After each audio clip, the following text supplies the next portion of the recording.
வணக்கம், welcome to Prahlad academy. Today வந்து நம்ம என்ன பார்க்க போகிறோம் அப்படின்னு சொல்லிட்டு பார்த்தீங்கன்னா, யூனிட் 8ல் 7th டேர்ம் 3ல் வந்து நம்ம வந்து தமிழ்நாட்டின் கலையும் கட்டிடக்கலையும் அப்படின்ற லெசனை வந்து நம்ம பார்க்க போகிறோம். ஸோ இதனுடைய இன்ட்ரொடக்ஷன் அப்படின்னு சொல்லிட்டு என்னன்னு சொல்லிட்டு பார்த்தீங்கன்னா, ஃபஸ்ட்டு வந்து அறிமுகம். இதில் வந்து திராவிட கட்டிடக்கலைன்னு சொல்லிட்டு இருக்குங்க. இந்த திராவிட கட்டிடக்கலை வந்து நம்மளுடைய மண்ணில் பிறந்த ஒரு கலையாக வந்து இருக்குது. காலப்போக்கில் வந்து பல பரிமாணங்கள் நடந்து இந்த கோயில்களுடைய கட்டிடக்கலையினுடைய அம்சங்கள் அதனுடைய வடிவங்கள் வந்து கொஞ்சம் கொஞ்சமாக மாறும் பார்த்தீங்களா, அந்த மாதிரி மாற்றம் அடைந்து திராவிட கட்டிடக்கலையின் மரபுக்கு வந்து நம்ம மாறணும்.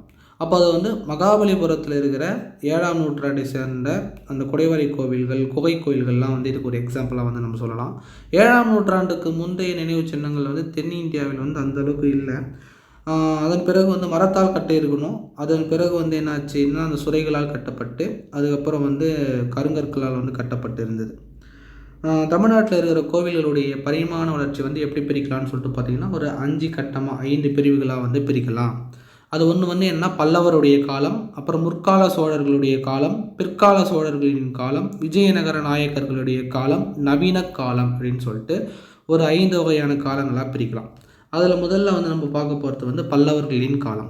பல்லவர்களின் காலம்னு சொல்லிட்டு பார்க்கும்போது கிபி 600லிருந்து 850 வரை வந்து பல்லவர்களின் காலம் வந்து இருக்குது. ஸோ பல்லவர்களுடைய காலம்னு சொல்லிட்டு பார்த்தாலே முதல்ல என்ன வந்ததுன்னா குடைவரை கோவில்கள் தான் வந்தது. அந்த குடைவரை கோவில்களின் நிலையிலிருந்து கட்டுமான கோவில் வந்து கொஞ்சம் கொஞ்சமாக வந்து மாறுனது. குடைவரை கோவில்கள் வந்து நிர்மாணிக்கும் போது முதல்ல வந்து ஒரு மலைப்பகுதி எடுத்துப்பாங்க. அந்த மலைப்பகுதியினுடைய பாறை பரப்பிலிருந்து தேவைப்படும் வடிவத்திற்கு வந்து நம்ம என்ன பண்ணுவோம்னு சொல்லிட்டு பார்த்தீங்கன்னா, அந்த ஷேப் கொண்டு வர வரைக்கும் செதுக்கி ஒரு கோவிலாக வந்து கிரியேட் பண்ணியிருப்பாங்க. அதன் பிறகு வந்து அந்த பாறையை வந்து செதுக்கி அதுக்கப்புறம் வந்து அந்த பாறையை கோவிலுடைய கர்ப்பகிரகமாக மாற்றணும்ல, அதனால் அந்த ஒரு ரூம் வந்து கிரியேட் பண்ணுறதுக்காக அது வந்து குடையப்பட்டு அந்த குடைவரை கோயில்கள் வந்து கட்டப்பட்டு இருந்தது. இந்த மாதிரி இந்த குடைவரை கோயிலுக்கு வந்து முன்னோடியாக திகழ்ந்தவர் யார் அப்படின்னு சொல்லிட்டு பார்த்தீங்கன்னா, பல்லவ அரசர் மகேந்திரவர்மன் வந்து ஒரு முன்னோடியாக வந்து திகழ்ந்திருந்தாருங்க. இந்த மாதிரி கோவில்லாம் எங்கே இருக்குதுன்னு சொல்லிட்டு பார்த்தீங்கன்னா, மண்டகப்பட்டு குடைவரை கோயில், அதுக்கப்புறம் வந்து இதுதான் வந்து முதல்ல உருவாக்கிய முதல் குடைவரை கோவில். குடைவரை கோவிலுடைய முன்புறம் வந்து எப்படி இருக்குன்னு சொன்னால் 2 தூண் இருக்கும். அந்த கோயிலை வந்து தாங்கி நிற்கிற மாதிரி அந்த தூணோட அமைப்பு வந்து இருக்கும்.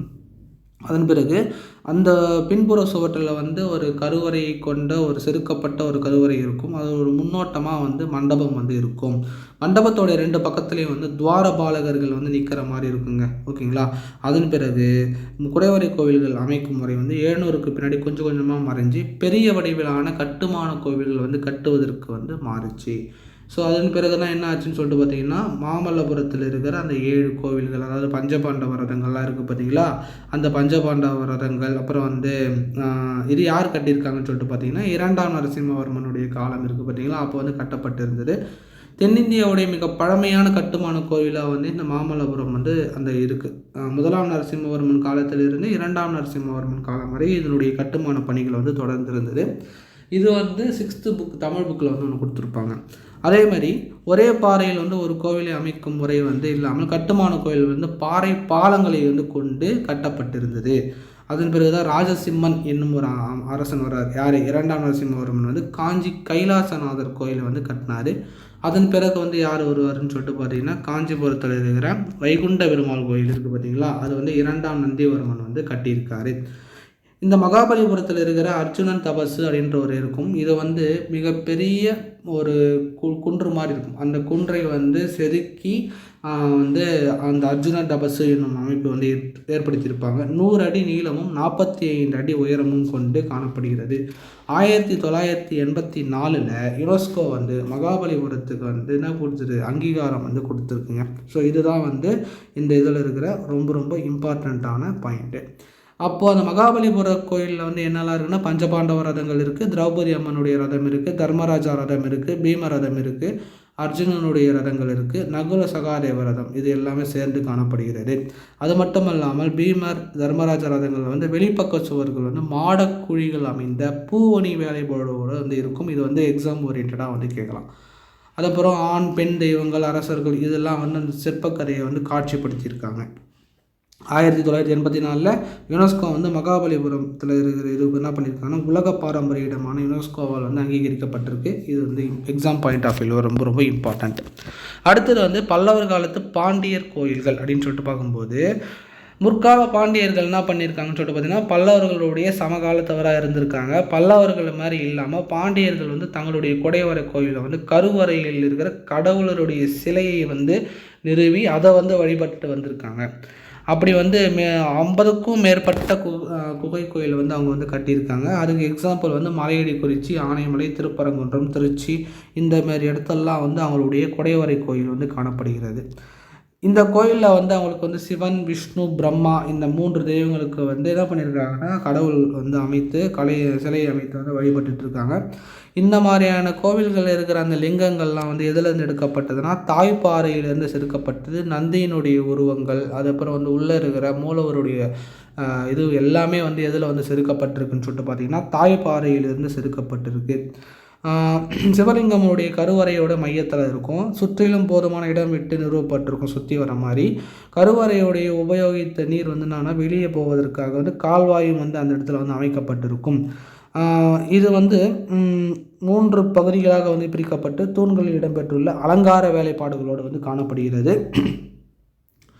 சிவன், விஷ்ணு, துர்க்கை, கணபதி, சுப்பிரமணியன், அப்புறம் வந்து சூரியன், பிரம்மா, சரஸ்வதி இந்த மாதிரியான தெய்வங்கள்லாம் வந்து அந்த கோயிலை சுற்றி வந்து காணப்பட்டது. கருவறையுடைய 2 புறமும் வந்து என்ன இருக்குன்னு சொல்லிட்டு பார்த்தீங்கன்னா அந்த துவாரபாலகர்கள் இருப்பாங்க பார்த்தீங்களா, அவங்கெல்லாம் வந்து இருப்பாங்க. இது மாதிரியான கோயிலெலாம் எங்கே இருக்குது அப்படின்னு சொல்லிட்டு பார்த்தீங்கன்னா கழுகுமலை, வெட்டுவான் கோவில், திருநெல்வேலி நெல்லையப்பர் கோவில் இது எல்லாமே காணப்படும். ஸோ இங்கே இருக்கிற சிற்பங்கள் அதன் பிறகு வந்து பார்க்கணும் அப்படின்னு சொல்லிட்டு பார்த்தீங்கன்னா இந்த சிற்பங்கள் பாறை குடைவரை கோயில்களுடைய குகைகளுடைய சுவர்கள் இருக்குது பார்த்தியா, அந்த சுவர்களில் வந்து ஒரு புடைப்பு சிற்பங்களாக வந்து அலங்கரிக்கப்பட்டிருக்கும். கட்டுமான கோயிலை பொறுத்த மட்டும் கருவறையின் சுவர்கள் வந்து அலங்கரிக்கப்பட்டு வேலைப்பாடுகள்லாம் வந்து அதிகமாக வந்து காணப்படலை. ஆனால் இந்த வைகுண்ட பெருமாள் கோயிலுக்கு போகும்போது பார்த்திங்கன்னா அந்த சுவர் முழுவதும் சுற்றி வந்து என்ன இருக்குன்னு சொல்லிட்டு பார்த்திங்கன்னா அந்த புடைப்பு சிற்பங்கள் வந்து காணப்படும். அந்த கோயிலில் இருக்கிற சிற்பங்கள் எப்படி இருக்குன்னா ரொம்ப கம்பீரமாகவும் அகன்ற தோலுடன் வந்து இருக்கும். அதன் பிறகு இந்த சிற்பங்கள் வந்து ஒடிசலான உடல்வாகுவுடனும் அழகான ஆபரணங்களோடும் உயரமான கிரீடங்களோடையும் காட்சியளிக்கின்றன. இந்த பாயிண்ட் ரொம்ப முக்கியம், புக்கில் வந்து கொடுத்துருக்காங்க. இது வந்து ஒரு கூற்று காரணமாக இருக்கிறதுக்கான காரணம் அதிகமாக இருக்குது. இதில் வந்து ரொம்ப இம்பார்ட்டண்ட்டான பாயிண்ட் எதெல்லாம் இருக்குமோ அது மட்டும்தான் நான் வந்து இதில் கொடுத்துருக்கேன். அதுக்கப்புறம் நீங்கள் பார்த்தீங்கன்னா திருப்பரங்குன்றம் இந்த மாதிரி இடம் வந்து எங்கே இருக்குன்னு சொன்னால் திருப்பரங்குன்றம், ஆனைமலை, கழுகுமலை போன்ற இடத்துல வந்து இருக்குது. இங்கே இருக்கிற குடைவரை கோயிலில் வந்து சிவன், விஷ்ணு, பிரம்மா, இவங்க சுப்பிரமணி, கணபதி, தட்சிணாமூர்த்தி இந்த தெய்வங்கள்லாம் புடைப்பு சிற்பங்களாக வந்து வடிவமைக்கப்பட்டு இருக்குது. மதுரையில் அதனுடைய சுற்று வட்டார பகுதியில் அகழ்ந்தெடுக்கப்பட்ட முற்கால பாண்டியர் காலத்தை சேர்ந்த சிலைகள் வந்து தற்போது வந்து மதுரையில் இருக்கிற திருமலை நாயக்கர் அருங்காட்சியகம் அப்படின்னு சொல்லிட்டு இருக்குது. அந்த இடத்துல வந்து காட்சிப்படுத்தப்பட்டிருக்குங்க. ஸோ இது வந்து ரொம்ப ரொம்ப இம்பார்ட்டண்ட். அடுத்தது வந்து நம்ம பார்க்க போகிறது ஓவியங்கள் அப்படின்னு சொல்லிட்டு பார்த்தாலே புதுக்கோட்டை மாவட்டம். அந்த புதுக்கோட்டை மாவட்டத்திலேருந்து 15 கிலோமீட்டர் தொலைவில் அமைந்திருக்க சித்தன்னவாசல் அப்படின்ற ஒரு ஊர் இருக்குது. அந்த இடத்துலையும் திருநெல்வேலி மாவட்டம் சங்கரன் கோவில், திருமலை அப்படின்ற ஒரு ஊரிலையும், திருமலைபுரம் என்ற ஊர்லேயும் முற்கால பாண்டியர்களுடைய ஓவியம் வந்து காணப்படுகிறது. அங்கே இருக்கிற வந்து என்ன அந்த ஓவியங்கள் என்ன இருக்குதுன்னு சொல்லிட்டு பார்த்தீங்கன்னா தாமரை தடாகமும் அஜந்தா ஓவியத்து வந்து ஒப்புமையோடு வந்து காணப்படுகிறது. அங்கே இருக்கிற தாமரை தடாகம் இங்கே இருக்கிற ஓவியங்கள் வந்து எப்படி வரையப்பட்டதுன்னு சொல்லிட்டு பார்த்தீங்கன்னா குகை சுவர்களில் வந்து சாந்து பூசிடுவாங்க. ஈரம் காய்வதற்கு முன்னாடியே வந்து ஓவியத்தை வந்து இவங்க வந்து தீட்டிடுவாங்க. ஸோ இதுக்கு வந்து அப்படியான ஓவியங்கள் வந்து இங்கே வந்து நம்ம வந்து இழந்துட்டோம். இருந்தாலும் தாமரை தடாக ஓவியம் வந்து அதனுடைய மிக சிறந்த வர்ணங்களின் பயன்பாட்டுக்கு ஒரு நேர்த்தியாக வந்து அதை வந்து நம்ம வந்து சொல்லலாம். அதில் நீங்கள் பார்த்தீங்கன்னா தாமரை மலர்கள், குளமெங்கும் நீரில் வந்து பரவி கிடக்கும் அந்த இலைகள், குளத்தில் காணப்படும் அந்த யானை, எருமை, அன்னப்பறவை இதெல்லாம் வந்து பூக்களை பறிக்கும் ஒரு மனிதன் என அந்த ஓவியம் வந்து ரொம்ப பிரம்மாண்டமாக பிரிந்து காணப்படுகிறது. சித்தன்னவாச ஓவியங்கள் வந்து ஆல்ரெடி சொன்னது தான் அஜந்தா ஓவியத்திற்குடைய ஒப்புமையை வந்து பெற்றிருக்கிறது. இது எங்கே இருக்குன்னா திருமலைபுரத்தில் கிடைத்துள்ள முற்கால பாண்டிய ஓவியங்கள் வந்து சேதமடைந்த நிலையில் வந்து கிடைச்சிருக்கு. ஓகேங்களா. சித்தன்னவாசல் வேறு, இந்த திருமலைபுரத்தில் கிடைத்துள்ள முற்கால பாண்டிய ஓவியங்கள் வந்து சேதமடைந்து காணப்படுகிறது. அடுத்தது நம்ம பார்க்க போகிறது வந்து முற்கால சோழர்களுடைய காலம். முற்கால சோழர்களுடைய காலம் வந்து கிபி 850 விஜயாலய சோழனுடைய காலத்தில் தான் வந்து கிட்டத்தட்ட ஒரு 400 வருஷம் வந்து இவங்க ஆட்சி புரிஞ்சிருப்பாங்க. அப்போது வந்து இந்த கோவில் கட்டிடக்கலைக்கு தமிழ்நாட்டில் திண்டிவனத்திற்கு அருகே வந்து தாதாபுரம் அப்படின்ற ஒரு ஊர் இருக்குது. அந்த ஊரில் வந்து கோவிலை கட்டி அந்த கோயிலை வந்து குறிப்பிட்டு சொல்லலாம். இங்கே இருக்கிற செம்பியன் மகாதேவியின் பாணியில் பின்பற்றப்பட்டு அந்த கோவில் வந்து கட்டப்பட்டது. அந்த கோவிலுடைய பாணியில் கட்டப்பட்ட ஒரு ஊர் வந்து எங்கன்னா திருப்புரம்பியம் அப்படின்னு சொல்லிட்டு ஒரு எக்ஸாம்பிளாக சொல்லலாம். ஏன்னா அதிகமான மாட குழிகள் வந்து அந்த இடத்துல வந்து காணப்படுகிறது. இது வந்து செம்பியன் மாதேவியின் கோயில் இருக்கிற அந்த மாடக்குழிகள்லாம் இருக்குது பார்த்திங்கன்னா, அந்த கட்டிடக்கலையை ஒத்து வந்து இந்த கோயிலானது வந்து கட்டப்பட்டிருக்கு. எந்த கோயில்? திருப்புரம்பியம். அடுத்தது பிற்கால சோழர்களுடைய காலம். பிற்கால சோழர்களுடைய காலம்னு சொல்லிட்டு பார்க்கும்போது தஞ்சையில் வந்து பெரிய கோவில் வந்து 1009 வந்து கட்டியிருப்பாங்க. அப்போ கட்டப்பட்டிருக்கு. அப்புறம் வந்து கங்கை கொண்ட சோழபுரம் வந்து கட்டப்பட்டிருக்குங்க. அந்த பெரிய கோயில் வந்து நம்ம எஸ்பெஷலாக பார்க்கணுன்னு சொல்லிட்டு பார்த்தீங்கன்னா, பெரிய கோயிலுடைய ஹைட்டு வந்து 216 அடி. அந்த விமானம் இருக்குது பார்த்தீங்களா, அந்த விமானம் வந்து 216 அடியும், அதன் பிறகு வந்து தட்சிணமேருன்னு சொல்லிட்டு இது வந்து அழைப்பாங்க. தென்னகத்தின் தட்சிணமேரு. இதனுடைய நந்தி வந்து 16 அடி நீளமும் அதனுடைய உயரம் வந்து 13 அடி உயரமும் வந்து கொண்டிருக்கு. இது எல்லாமே வந்து ஒரே கல்லால் கட்டப்பட்ட, ஒரே பாறையால் வந்து செதுக்கப்பட்டு உருவாக்கப்பட்ட ஒரு சிலையாக வந்து காணப்படுகிறது. கங்கை கொண்ட சோழபுரம்னு சொல்லிட்டு பார்க்கும்போது பார்த்தீங்கன்னா, சோழர்கள் வந்து வீழ்ச்சியடைந்து பாண்டியர்கள் வந்து எழுச்சி பெறும் வரை சுமார் 250 வருஷம் இருக்கும். அந்த டைமில் கங்கை கொண்ட சோழபுரம் வந்து சோழர்களுடைய தலைநகரமாக வந்து இருந்தது. ராஜேந்திர சோழனால் தான் இந்த கங்கை கொண்ட சோழபுரம் வந்து எழுப்பப்பட்டது. அந்த தலைநகரம் வந்து உருவாக்கப்பட்டது. அதே பிறகு வந்து பிரகதீஸ்வரர் கோயில் இருக்குது பார்த்தீங்களா, அந்த கோயிலை விட அதே கோயில் மாடலில் வந்து ஹைட் கொஞ்சம் கம்மியாக வந்து இந்த கோயில் வந்து கட்டியிருப்பாங்க. ஸோ டோட்டலாக வந்து 55 மீட்டர் வந்து இந்த கோயிலுடைய கருவறையினுடைய உயரம் வந்து இருக்கும். தஞ்சை போலே வந்து 2 அடுக்கு, அதாவது 2 அடுக்கு கொண்ட ஒரு கோவிலாக வந்து இது வந்து காணப்படுகிறது. ஸோ இதனுடைய வெளி சுவர் இருக்குது பார்த்தீங்களா, அங்கே வந்து 3 பக்கங்களையும் சற்று கொஞ்சம் முன்புறம் வந்து ரொம்ப நீண்டு மாடக்குழிகளோட இடையில் வந்து கொஞ்சம் உள்வாங்கின மாதிரி அந்த டிசைன்ஸ் வந்து பண்ணியிருப்பாங்க. மாடக்குழிகளில் வந்து சிவன், விஷ்ணு, அப்புறம் வந்து பல கடவுளுடைய வடிவங்கள் வந்து அந்த இடத்துல வந்து இடம்பெற்றிருக்கு. இக்கோயிலுடைய வளாகத்தில் சண்டிகேஸ்வரர் இருக்கார், கணேசன் இருக்கார், மகிஷாசுர மர்தினி போன்றவங்களுக்குலாம் வந்து ஒரு சிறப்பான சன்னதியை வந்து அமைத்திருக்காங்க. அடுத்தது வந்து தாராசுரம். தாராசுரம்ன்றது வந்து எங்கே இருக்குன்னு சொல்லி பார்த்தீங்கன்னா, கும்பகோணத்தின் அருகே தாராசுரம். இது வந்து பிற்கால சோழர்களுடைய கோயிலாக வந்து இருக்குது. ரொம்ப ரொம்ப பேரழகு மிக கட்டிடக்கலைக்கு வந்து ஒரு உரிய கோயிலாக வந்து இதை சொல்லலாம். இது வந்து ஐராதீஸ்வரர் கோயில்னு சொல்லிட்டு சொல்லுவாங்க. ஓகேங்களா, 2ஆம் ராஜராஜனால் கட்டப்பட்டது ஐராதீஸ்வரர் கோயில். அதாவது இந்திரனுக்கு வந்து யானை வழங்கப்பட்ட கடவுள். ஈஸ்வரர் வந்து இந்திரனுக்கு வந்து யானையை கொடுத்ததால இந்த கோயில் வந்து இந்த பாடல் பெற்ற ஸ்தலமாக வந்து இருக்குது. நல்லா கவனிங்க, இந்திரனுடைய யானையின் பெயர் வந்து ஐராவதம் அப்படின்னு சொல்லுவாங்க. ஐராவதம் யானைன்னுவாங்க. அதனால தான் அந்த ஐராவதீஸ்வரர் அப்படின்ற கோயில் வந்து வருகிறது. இந்த 2ஆம் ராஜராஜ சோழன் வந்து கோயில் கட்டினாலும் அதுக்கப்புறம் என்னாச்சுன்னா, அந்த சோழருடைய கட்டிடக்கலைக்கு மற்றொரு சிறந்த அடையாளமாக இந்த கோயில் வந்து திகழ்கிறது. கோவிலில் வந்து மிகப்பெரிய மகாமண்டபம் வடிவத்தில் வந்து இருக்குது. இந்த கோவில் வந்து எப்படி இருக்குன்னு சொல்லிட்டு பார்த்தீங்கன்னா, தேர் போன்ற வந்து ஒரு வடிவில் வந்து இந்த கோயில் வந்து கட்டியிருப்பாங்க. ஏன்னா மகாமண்டபத்தில் கீழே வந்து ஒரு 4 சக்கரங்கள் வந்து பொருத்தப்பட்டிருக்கும்.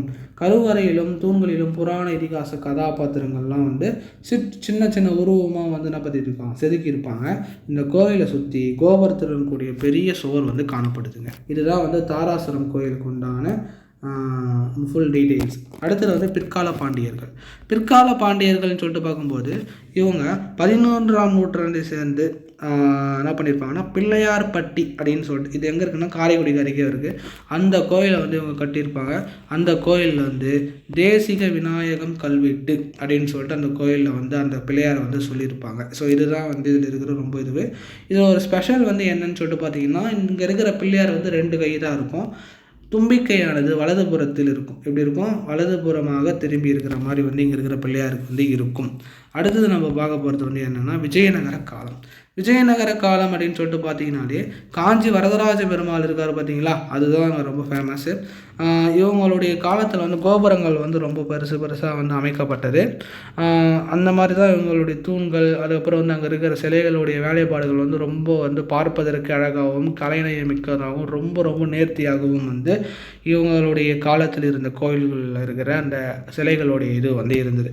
ஸோ அப்போ இவங்களுடைய காலத்தில் இருந்த விஜயநகர காலத்தில் இருந்த சிலைகள் என்னென்ன கோயில்கள் ரொம்ப பிரசித்தி பெற்று இருந்தது அப்படின்னு சொல்லிட்டு நீங்கள் பார்த்தீங்கன்னா, ஃபஸ்ட்டு வந்து காஞ்சி வரதராஜ பெருமாள் கோயில். காஞ்சி வரதராஜ பெருமாள், வேலூரில் இருக்கிற ஜலகண்டேஸ்வரர் கோயில், திருநெல்வேலியில் இருக்கிற திருக்குறுங்குடி அழகிய நம்பி கோவில், அதுக்கப்புறம் வந்து திருவரங்கத்தில் இருக்க ரங்கநாதர் கோவில், ஆழ்வார் திருநகரில் இருக்கிற ஆதிநாதர் கோவில், திருநெல்வேலி நெல்லையப்பர் கோவில், அப்புறம் மதுரையில் இருக்கிற மீனாட்சி அம்மன், அப்புறம் வந்து 1000 கால் மண்டபம் இருக்குது பார்த்தீங்களா அது, அப்புறம் நாங்குநேரியில் இருக்கிற வானமாமலை ரதி மண்டபம், இது எல்லாம் வந்து விஜயநகர பேரரசின் கீழ் கட்டப்பட்ட, அதாவது இல்லைன்னா பராமரிக்கப்பட்ட கோயிலெலாம் சொல்லலாம். எல்லா கோயிலும் இவங்க கட்டியிருக்க மாட்டாங்க. பல கோயில்கள் வந்து அஸ்திவாரம் யாரோ போட்டிருப்பாங்க, அதுக்கப்புறம் வந்து கொஞ்சம் எஸ்டாப்ளிஷ் பண்ணி அந்த கோவிலுடைய வளாகத்தை வந்து கொஞ்சம் பெருசு பண்ணியிருப்பாங்க. அந்த மாதிரி வேலையெல்லாம் வந்து விஜயநகர பேரரசு வந்து பண்ணியிருக்கும். அப்படி வந்து பார்க்கும்போது விஜயநகர பேரரசின் காலத்தில் தான் வந்து மிக உயரமான கோபுரங்கள் வந்து கட்டுவதற்கான அடித்தளங்கள்லாம் இடப்பட்டது. அதிகமான உயரமான கோபுரங்கள் வந்து இவர்களுடைய காலத்தில் வந்து கட்டப்பட்டது. இதெல்லாம் வந்து விஜயநகர காலத்தில் வந்து இருந்ததுங்க. அடுத்தது வந்து நம்ம பார்க்க போகிறது வந்து என்னன்னு சொல்லிட்டு பார்த்தீங்கன்னா நவீன காலம். நவீன காலம்னு சொல்லிட்டு பார்த்தீங்கன்னாலே இப்போ இருக்கிற கோயில், ராமநாதபுரத்தில் இருக்கிற ராமேஸ்வரம் கோயில், ராமநாத சுவாமி கோயிலெலாம் வந்து இதுக்கு ஒரு எக்ஸாம்பிளாக சொல்லலாம்.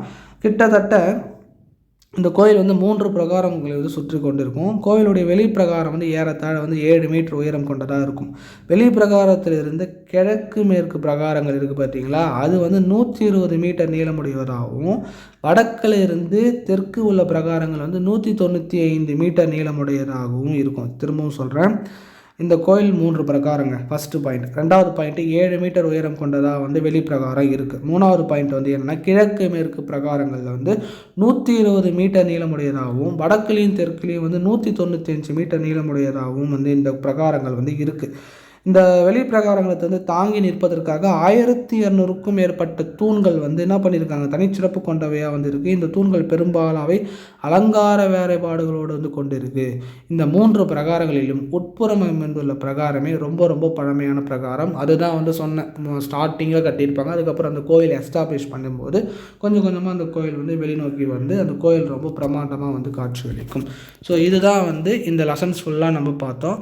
இந்த வீடியோ, இந்த லெசன் உங்களுக்கு நான் நடத்துறது பிடிச்சிருக்குன்னு நினைக்கிறேன். ஐ ஹோப் நீங்கள் என்ன பண்ணுங்கள், இந்த வீடியோவை பார்த்துட்டு அந்த லெசன்ஸை வந்து நீங்கள் ஃபுல்லாக வந்து ஒரு 2 டைம்ஸ் பார்த்தாலே மைண்டில் உங்கள் மண்டையில் போய் நல்லா உட்காந்துரும். அதன் பிறகு நீங்கள் என்ன பண்ணணும்னு சொல்லிட்டு பார்த்தீங்கன்னா, பின்னாடி இருக்கிற அந்த புக் பேக் கொஷின்ஸை வந்து ட்ரை பண்ணி பாருங்கள். ஓகேங்களா? தேங்க்யூ. இந்த வீடியோ வந்து பிடிச்சிருந்துன்னா நிறைய பேருக்கு ஷேர் பண்ணுங்கள். Thank you all.